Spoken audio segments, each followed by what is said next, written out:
اور کوئی تیسرا بندہ کھڑا ہو وہ کہے تم بھی صحیح اور تم بھی صحیح، ویسا تو نہیں نہ ہو سکتا۔ ہم دونوں میں سے کوئی ایک جھوٹ بول رہا ہے اور وہ تیسرا بندہ بھی جھوٹ بول رہا ہے، جو دونوں کا دل رکھنے کے لیے تم بھی صحیح تم بھی صحیح۔ مقصد ہمارا جو ہے کوئی لڑائی جھگڑا دنگا فساد کرانا نہیں ہوتا، لیکن جو حق کو حق نہ بول سکے وہ مقرر ہی کیا، جو حق کو حق نہ بول سکے وہ مقرر ہی کیا۔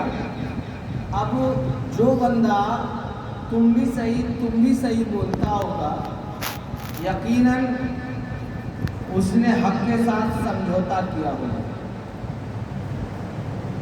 اور دنیا کا سب سے بڑا سچ کیا ہے؟ قل هو اللہ احد۔ پورے کائنات کا سب سے بڑا سچ، سب سے بڑی حقیقت لا الہ الا اللہ ہے کہ نہیں کوئی معبود اس کے سوا۔ ہر عبادت کا حقدار خود رب تعالیٰ ہے، اور باقی جتنی چیزیں سب فانی ہیں۔ اگر اس کلام کو ہم کریں اور کوئی تیسرا بندہ بولے یہ بھی صحیح ہے اور 36-32 خداؤں والا بھی صحیح ہے، تو یقیناً بھائی سمجھوتا ہو رہا ہے۔ اب جو بندہ توحید میں سمجھوتا کرے گا اس کا ایمان ضائع ہو جائے گا۔ اب میں آپ کو ایک واقعہ بتاتا ہوں۔ حاتم طائی کا نواسہ میں بیٹھا تھا دوستوں کی محفل میں، اور میرے حسین کی تشریف ہے، آپ لوگ ہے بول دیجیے ایک بار سبحان اللہ۔ امام حسین کی تشریف لائے، اور حاتم طائی کا جو نواسہ تھا اس نے تعریف شروع کی کہ میرے نانا اتنے بڑے سخی تھے کہ انہوں نے 8 دروازے بنائے تھے۔ کتنے؟ 8 دروازے بنائے کہ مانگنے والا آئے اور کہیں اس سے نہ ملے تو اس سے لے لینا، یہ والا بندو تو اس سے لے لینا، وہ والے سے نہ ملے تو اس سے لے لینا، اس سے پیٹ نہ بھرے تو اس سے لے لینا۔ اب کہنے کا مطلب ہے کہ 8 دروازے بنائے تھے میرے نانا اتنے بڑے سخی تھے کہ ساحل کبھی مانگنے سے خالی ہو کر جا ہی نہیں سکتا، مانگنے والا کبھی خالی ہاتھ جا ہی نہیں سکتا۔ اب بندہ بیٹھ گیا، حاتم طائی کا نواسہ بیٹھ گیا، میرے آقا حسین کھڑے ہوئے، میرے آقا حسین کھڑے ہوئے، کہا تیرے نانا نے تو 8 دروازے بنائے تھے نا، میرے نانا نے 8 دروازے نہیں بنائے، میرے نانا نے 8 آپشن نہیں دیے، میرے نانا نے تو ایک ہی دروازہ بتایا، لیکن یہ نہیں کہا اب تیرے نانا نے 8 دروازے دیے۔ اس کا مقصد یہ ہے کہ جب تم پہلے دروازے پہ کوئی مانگنے والا آئے گا تو ہو سکتا ہے اس دروازے پہ موجود شخص سو گیا ہو سکتا ہے اس کو اونگ آ گئی ہو، یا دوسرے دروازے پہ جائے گا، ہو سکتا ہے اس کے پلے کچھ نہ ہو، تیسرے دروازے پہ جائے گا، ہو سکتا ہے اس کو دینے کا ارادہ نہ ہو سکتا ہے چوتھے دروازے پہ جائے وہ بند ہو جائے کہ سال میں 1 بار دوں گا۔ لیکن میرے نانا نے ایسا کوئی معاہدہ نہیں کیا، میرے نانا نے ایسا کوئی دروازہ نہیں بتایا جس سے کبھی انکار کی صدا آئے، میرے نانا نے ایسا دروازہ نہیں دکھایا جس کے پاس خود کا کبھی ختم ہو جائے، میرے نانا نے ایسا دروازہ نہیں بتایا کہ جس کو کبھی نیند آ جائے، کبھی اونگ آ جائے، کبھی تکلیف آ جائے، میرے نانا نے ایسا دروازہ بتایا ہے، ایسا دروازہ بتایا ہے کہ تو بوڑھا ہے تو بھی چلے آ، تو جوان ہے تو بھی چلے آ، تو بچہ ہے تو بھی چلے آ، عورت ہے تو بھی چلے آ، چاہے تیری حالت کتنی بھی بری ہو، گناہگار ہو تو بھی چلے آ، عبادت گزار ہے تو بھی چلے آ، دولت مند ہے چلے آ، تو فقیر ہے چلے آ، چاہے کس بھی مرتبے کا ہو، کیسے بھی کوالٹی کا ہو، ایک ہی دروازہ بتایا۔ وہ دروازہ ایسا ہے جس پہ موجود رہنے والے کو نہ کبھی اونگ آتی ہے، نہ کبھی نیند آتی ہے، نہ اس کے خزانے میں کبھی کمی آتی ہے، نہ اس کے پاس دینے میں کبھی کمی آتی ہے، نہ کبھی وہ دینے سے انکار کرتا ہے۔ اس دروازے کو وحدہ لا شریک لہ کہتے ہیں۔ سبحان اللہ، سبحان اللہ۔ اسی دروازے کو جو ہے لا الہ الا اللہ کہتے ہیں، وہ دروازہ میرے نانا نے دے دیا۔ سبحان اللہ، سبحان اللہ۔ قربان جائیے میرے آقا حسین پر، بڑا اچھا شعر پڑھا کہ قتل حسین اصل میں مرگ یزید ہے، اسلام زندہ ہوتا ہے کربلا کے بعد۔ یقیناً اب بات آج چونکہ ٹاپک میرے توحید کا ہے، توحید کہتے ہی اس کو ہے، توحید کا معنی ہی وہی بنتا ہے کہ یکتا ہو، یگانہ ہو، اکیلا تلے تنہا، لا مثل لہو لا مثال لہو، جس کی نہ کوئی مثل ہو نہ کوئی مثال ہو۔ قرآن میں اللہ تعالیٰ نے ایک جگہ جو ہے بھینس کا ذکر فرمایا ہے۔ بھینس تو دیکھا ہی ہوگا آپ نے۔ اللہ تعالیٰ نے قرآن میں بھی بھینس کا ذکر فرمایا کہ بندے تو دیکھ، تیرے علاقے میں، تیرے آنگن میں، تیرے محلے میں تجھے بھینس نظر آئے گی۔ میں آپ کے پاس ترجمہ کھول رہا ہوں کیونکہ اتنا وقت نہیں کہ میں آیت پڑھوں پھر ترجمہ کروں پھر تشریح کروں، تو ایسی بھی ٹائم بہت ہو گیا، گورے گاؤں والے جانتے ہیں کم۔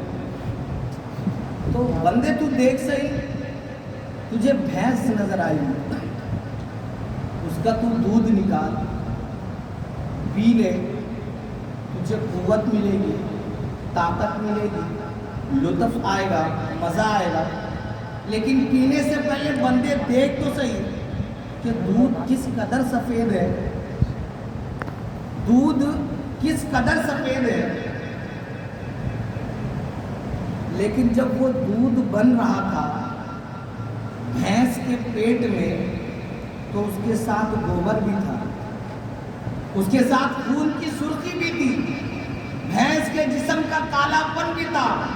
میرے بندے، جب میں نے تیرے لیے دودھ کا انتظام کیا تو چاہے گوبر کے وہ ساتھ چلا لیکن گوبر کی بو نہ آنے دیا، خون کے ساتھ چلا لیکن خون کی سرخی رنگت نہیں آنے دیا، بھینس کے جسم کا کالا پن نہیں آنے دیا، اس کا مزہ اس میں نہیں آنے دیا، اس کی بو کو تبدیل نہیں ہونے دیا۔ جب تیرے پاس آیا تو صاف و شفاف آیا، اس طرح آیا کہ تو اس کو دیکھ کر تیرے دل کو تسلی محسوس ہوتی ہے، اس کو دیکھ کر تجھے پینے کی تڑپ پڑتی ہے۔ میرے بندے، جب بھینس کے جسم کے اندر گوبر بھی موجود تھا، خون بھی موجود تھا، اس کی سیاہی بھی موجود تھی، لیکن ان ساری چیزوں سے بچا کے میں نے تیرے لیے دودھ نکالا، ایک صاف و شفاف دودھ نکالا۔ بندے، جب تم میرے حضور آ، جب تم میری عبادت کے لیے آ تو اپنے سجدوں کو بھی توحید سے مالا مال کر کے آ۔ جب تم میرے حضور آ تو اپنے توحید کو، اپنے سجدوں کو، اپنے عقیدے کو گوبر کی گندگی سے، شرک کی گندگی سے بچا کے لے کے آ۔ جب تم میرے حضور عبادت کرنے کے لیے آ تو دنیا کی لال سرخ رنگ کی طرح کفر و فریب سے بچا کے لے کے آ۔ جب تم میرے یہاں سجدہ ریز ہو تو تیرے دل پہ ایک ہی بات گزرے کہ یہ سجدہ میرے خالق کے لیے ہے، یہ سجدہ کسی معبود کے لیے نہیں، دوسرے معبود کے لیے، تیسرے معبود کے لیے نہیں، یہ معبود حق کے لیے ہے، یہ میرا سجدہ خالص اللہ کے لیے ہے۔ جب تو نماز پڑھ رہا ہو تو تیرے دل میں یہ خیال نہ آئے کہ پتہ نہیں مجھے کون کون دیکھ رہا ہوگا، کون کون مجھے نمازی کہہ رہا ہوگا، کون کون مجھے متقی کہہ رہا ہوگا، کون کون مجھے پرہیزگار کہہ رہا ہوگا۔ جب تو نماز پڑھے ٹھیک اسی طرح جس طرح گوبر کے ساتھ چلنے والے دودھ کو میں نے تجھے صاف و شفاف دے دیا، تو میری بارگاہ میں آ، تو میرے قریب آ، اور جب میرے لیے عبادت کرے تو صاف و شفاف کر، اس میں کوئی بو نہ آنے، نہ کوئی شرک کی بو آئے، نہ کوئی کفر کی بو آئے۔ اور ایک بات یاد رکھیے ہمیشہ کہ اگر لائٹ جلے گی تو اندھیرا ختم ہوگا، اور اندھیرا رہے گا تو لائٹ نہیں جلے گی، لائٹ جلے گی تو کبھی اندھیرا ہوگا نہیں، اور اگر لائٹ نہیں جل رہی ہے تبھی اندھیرا ہے۔ توحید بھی اسی طرح بلبلا بن کے کوئی فائدہ نہیں ہے، بلبلا بن کے جدھر ڈم ڈم ادھر ہم ایسے والے بہت ہیں، جدھر ڈم ڈم ادھر ہم جدھر مل جائے گا خوراک ادھر ہی بنا لیں گے باپ، ایسے ایسے لوگ بھی گھوم رہے ہیں۔ ہمیں مسلک اعلیٰ حضرت کی پاسوانی نے یہ سکھایا ہے کہ ہم کہیں بھی رہتے ہیں گڑ اور گوبر کو اکٹھا نہیں کرتے، پیشاب اور پانی کو اکٹھا نہیں کرتے، توحید خالص ہے اور ہم خدا کے ساتھ کسی کو شریک نہیں کرتے، چاہے کوئی بھی ہو۔ اب جو بندے کہتے ہیں کہ بریلویوں کا عقیدہ یہ ہے کہ وہ کسی کو بھی معبود بنا لیتے ہیں، کسی پیر کی پرستی کر لیتے ہیں، کسی درگاہ میں جا کے مجاور بن جاتے ہیں، کسی درگاہ کے ولی کو اپنا خدا تسلیم کرتے ہیں، یاد رکھو، یاد کرو وہ زمانہ جب مجدد الفسانی کا زمانہ تھا، کیا وہ ہمارے پیر و مرشدوں میں سے نہیں ہے؟ کیا مجدد الفسانی اہل سنت کے میں سے نہیں ہے؟ وہ ایسے مرشد کریم گزرے ہیں، وہ ایسے کامل پیر گزرے گزرے ہیں کہ جب دین الہی کا دور تھا کہ بادشاہوں نے خود کو سجدہ کرانا جائز کہا تھا اور دین الہی کے طور پر سارے مفتیوں نے تقاضے کے طور پہ اپنا فتویٰ بدل دیا، لیکن مجدد الفسانی وہ بزرگ گزرے ہیں جنہوں نے کہا کہ وحدہ لا شریک لہ، یہ مجدد الفسانی کی گردن کٹ جائے لیکن توحید کا نعرہ نہ لگے۔ سبحان اللہ، نعرہ تکبیر، نعرہ رسالت، ذکر سودائے کربلا اور اہل سنت، نعرہ تکبیر، نعرہ رسالت۔ اور بادشاہ بھی بڑا چالاک ہے، بادشاہ بھی بہت چالاک ہے۔ مجدد الفسانی سے کہو کہ فتویٰ جو ہے بدل دیا۔ مجدد الفسانی نے کہا یہ سب جو ہے یہ دنیا داروں کو مطلب میرے جوتے کی نوک پہ، یہ راجہ مہاراجہ یہ بادشاہ ان کے فتوے ان کے حکم میرے جوتے کی نوک پہ، میرا حکم تو صرف اللہ کا حکم ہے، جو اللہ مجھے حکم دے گا میں اسی پہ قائم رہوں گا۔ بادشاہ نے کہا ٹھیک ہے چلو میٹنگ تو فکس کراؤ، بتاؤ تو صحیح، دیکھے تو صحیح چیز کیا ہے، آگے دیکھے تو صحیح اگر مجدد الفسانی چیز کیا ہے۔ بادشاہ نے کہا ٹھیک ہے، پیغام بھیجا، حضور مجدد الفسانی رحمۃ اللہ تعالیٰ علیہ راضی ہو گئے، کہا ٹھیک ہے چلو آتا ہوں ملنے۔ تو بادشاہ چالاک نے کیا کیا کہ جو دروازہ تھا وہ تھوڑا ڈاؤن کروا دیا کہ وہ ایسا گردن جھکا کے تو آئے گا، گردن جھکا کے تو جھکائے گا، ویسے فتویٰ کر دے گا۔ مجدد الفسانی نے سر جھکایا تھا۔ اب اس بادشاہ نے کیا کیا، حکم دیا، لوگوں نے کیا کیا، جو ہے چوکٹ نیچے کر دی گئی، گردن جھکا کے مجدد الفسانی آئے گے، لیکن اس کو کیا پتا کہ جو آ رہا ہے یہ مجدد الفسانی ہے، اس کے اندر صدیق اکبر کی صداقت موجود ہے، اس کے اندر عثمان غنی کی لطافت موجود ہے، اس کے اندر حضرت عمر کا جلال، حضرت علی کی جرأت موجود ہے۔ اس نے دین کسی سائنسداں سے نہیں سیکھا، محمد مصطفیٰ سے سیکھا ہے۔ اس نے دین کسی اور کی کتاب پڑھ کے نہیں سیکھا، اس کا جذبہ و جرأت، اس کا عقیدہ کوئی دنیاوی کتاب پڑھ کے نہیں سبرا، اس کا عقیدہ تو قرآن مجید پڑھ کے سبرا ہے۔ اس نے جو ہے اپنے بزرگوں سے فیض حاصل کیا ہے۔ حضرت مجدد الفسانی آئے اور کیا کیا، پہلے پیر رکھا، گردن ٹیڑھی کی، سبحان اللہ، پہلے پیر رکھا، گردن ٹیڑھی کی، ٹیڑھا ہو کے اندر گئے، سبحان اللہ، ٹیڑھا ہو کے اندر گئے۔ کہا یہ کیا ہے؟ بادشاہ نے کہا یہ کیا ہے؟ کہ یہی تو ہے لا الہ الا اللہ محمد رسول اللہ، یہی تو حق ہے کہ اللہ کے علاوہ ہم کسی کو سجدہ نہیں کرتے۔ سجدہ کہا ٹھیک ہے اٹھاؤ ڈالو جیل میں، جیل میں گئے، کوئی بات نہیں، جیل میں چلے گئے، جیل کے سارے قیدیوں کو مسلمان کر دیا، سبحان اللہ، جیل کے سارے قیدی مسلمان۔ بادشاہ کو ٹینشن آ گیا، کہا کروں تو کروں کیا؟ آپ میں جو ہے بادشاہ کا جو پیر و مرشد تھا وہ تشریف لیا، کہا کس کو پکڑ رکھا ہے یار، چھوٹے موٹے کو پکڑ کے رکھا ہے، مجدد الفسانی کو پکڑ کے رکھا ہے، جاؤ اسے رہا کر۔ بادشاہ گیا، اپنا تاج اٹھایا اور پیر پہ رکھ دیا، تاج اٹھایا پیر پہ رکھ دیا۔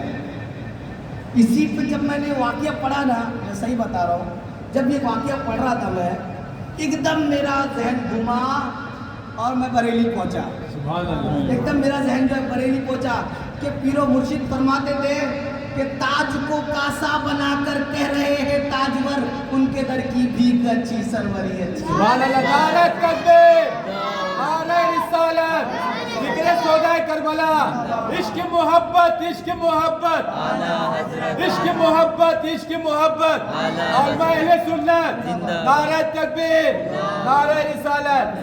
مجدد الفسانی نے کہا ٹھیک ہے اگر میں ایسے تو نہیں جاؤں گا، کہا حضور پھر کیسے جائیں گے؟ کہا کہ جو تم نے سجدہ والا ناٹک چالو کیا ہے نا اس کو بند کرو گے۔ تو مجدد الفسانی کے حکم پہ اس نے توبہ کی اور وہ سارے جو رسومات تھے اس کو بند کروایا، اور مجدد الفسانی فرماتے ہیں کہ تیرے اس احسان کو نہیں بھولوں گا، قیامت کے دن میرے ساتھ تو بھی جنت میں جائے گا۔ سبحان اللہ، توبہ کا بھی بڑا مقام ہے۔ بھول ہو گئی کوئی بات نہیں. اب ایک بندہ تو میرے پاس آیا کرتے کتنا بھی بڑا گناہ کر لیا توبہ ہو جائے گی. پھر ایک دو بینک کی روبری کر لیتا ہوں اس کے بعد توبہ کرنی ہے. بولے ایک دو بینک کی روبری کر لیتا ہوں اس کے بعد توبہ کر لینا. تو میرے عزیز بھائی توبہ کا مطلب ہوتا ہے کہ اگر بندے نے توبہ سے پہلے کسی کا ناحق مال لیا تھا تو توبہ کے بعد اس کو لوٹائے. کسی کے یہاں چوری کی تھی تو جا کے اس کو مال لوٹائے کہ بھائی میرے سے غلطی ہوئی, میں نے چوری کی تھی, میں توبہ کر چکا ہوں اپنے سامان. اب اس کے عوض تم کو مار کیوں نہ کھانی پڑے, کام بھی تو کیے ہو, اس کا خمیازہ کون بھگتے گا. تو توبہ کہتے ہی اسے ہے کہ بندہ جو ہے اس چیز پہ اٹل ہو جائے کہ اب نہیں کرنا. وہ بھی کوئی توبہ ہے, اگر توبہ کرے تو وہی عمل ہے. بے شک اللہ غفور رحیم ہے, لیکن خود کو شرم نہیں آتی. ارے ایک بندے سے 4 بار ادھار مانگنے میں آدمی کو شرم آتی ہے, بار بار توبہ مانگنے شرم نہیں آتی, وہ بھی اتنی بڑی بارگاہ میں. وہ ایک شیعہ سے میرا بحث چالو تھا, کہنے اس نے وہی باغ مدد والا معاملہ چھیڑا کہ حضرت ابوبکر نے جو ہے وہ باغ مدد قبضانے کے لیے. میں نے کہا بھائی کم سے کم جتنا بڑا مقام ہے الزام بھی تو اتنا بڑا ڈال, جتنا بڑا آدمی ہو اتنا بڑا الزام بھی تو ڈال. چھوٹے لوگ چھوٹی سوچ, اللہ کی اتنی بلند بارگاہ میں بندہ توبہ کرے پھر نیچ کی طرح پھر واپس آئے. اللہ تو کریم ہے, وہ تو معاف کرے گا, لیکن کیا خود کو زیب دیتا ہے گناہوں پہ, وہ گناہوں سے بچ کے نکلے پھر توبہ کرے پھر واپس آ جائے. بہرحال اللہ تعالی ہم سب کو توبہ کی توفیق عطا فرمائے. توبہ بہت ضروری ہے. جس کے زندگیوں میں توبہ نہیں ہوتی نا ان کے آخرت کے بھی ٹھکانے نہیں ہیں, ان کی موت کس حال میں ہو یہ بھی نہیں پتا ہوتا. اب دور تو اتنا پوشیدہ چل پڑا ہے, وقت اور زیادہ لیا نہیں جائے گا. جی تو نہیں کر رہا کہ اور بھی بولا جائے, کیونکہ آپ سب بھی تھکے ہوئے. یقیناً آج کا دن بھی بڑا بھاری تھا. ابھی ہمارے 2-3 بھائی کہاں پھنسے تھے, کیسے کیسے آئے. اللہ کرے کہ یہ جو مسائل ہے یہ حل ہو تاکہ لوگوں کو پریشانی نہ ہو, کیونکہ ہمارا جو روز کا روزمرہ کی زندگی ہے, لوگوں کی آنا جانا سفر کرنا ممبئی کے اندر. تو اللہ تعالیٰ کرے کہ ہماری یہ پریشانی ختم ہو اور ہمارے علاقے والے کو, خاص کر چول والوں کو اللہ تعالیٰ مسجد بنانے کی آمین آمین آمین. اللہ کرے کہ ان کے دلوں میں مسجد کی اہمیت آ جائے. کیونکہ مسجد نہ اتنا خالی, میں نے بڑے بڑے گاؤں دیکھے اللہ کے فضل و کرم سے, بہت دیہاتوں میں گیا ہوں, لیکن اتنی خالی مسجد نہیں دیکھی. انفیکٹ جمعہ ہو یا ایسی کوئی مجلس ہو تو لوگ بھر ہی جاتے ہیں, تو آ ہی جاتے ہیں. ویسے نہ آتے ہو وہ الگ بات ہے, لیکن خاص پروگراموں میں آ ہی جاتے ہیں. لیکن افسوس پتہ نہیں ہمارے یہاں پہ لوگوں میں کس کی نظر لگی ہے کہ یہاں کے لوگوں کی حالت اتنی بری ہے. اب بتاؤ, جو ہمیں 24 منٹ میں دل اپنا دھڑکنا بند ہو جاوے نا اور ڈاکٹر کے پاس نکال کے رکھ دے, تو اگر اس کو 1 گھنٹہ بھی وہ رکھے گا نا, دھڑکائے گا مشین سے, تو اس کا لاکھوں روپیہ لگتا ہے, لاکھوں روپیہ.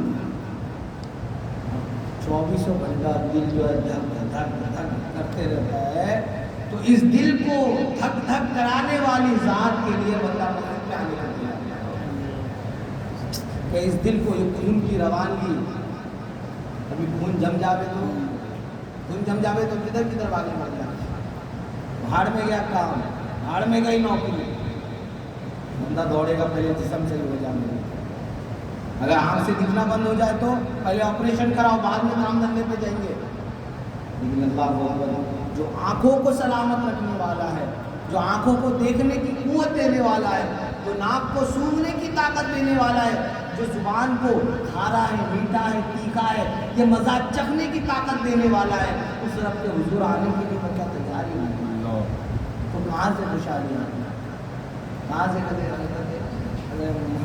جب بابری مسجد میں بنے نہیں دوں گا, بابری مسجد اپنی مسجد بن لے, بابری مسجد بات نہیں آنا,